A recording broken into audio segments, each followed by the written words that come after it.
அல்லாஹ் ரப்புல் ஆலமீன் கூறுகிறான், வரம்பு மீறி பாவம் செய்த என் அடியார்களே, அல்லாஹுடைய அருளிலிருந்து ஒருபோதும் நம்பிக்கையை இழந்து விடாதீர்கள். உங்களுடைய எல்லா பாவங்களையும் அல்லாஹ் ரப்புல் ஆலமீன் மன்னிக்கிறான். ஏன்? நிச்சயமாக அவன்தான் பாவங்களை மன்னிக்க கூடியவன், இரக்க குணமுடையவன். சுப்ஹானல்லாஹ்.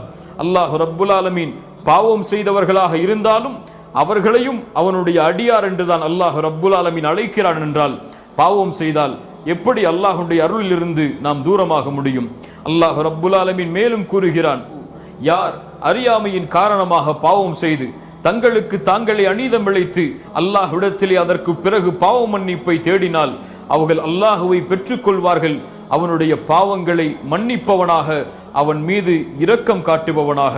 சுப்ஹானல்லாஹ். அல்லாஹுடைய தூதர் ஸல்லல்லாஹு அலைஹி வஸல்லம் சொன்னார்கள், அல்லாஹ் ரப்புல் ஆலமீன் இரவில் தன்னுடைய கரத்தை விரித்து வைத்திருக்கிறான், பகலில் அடியார்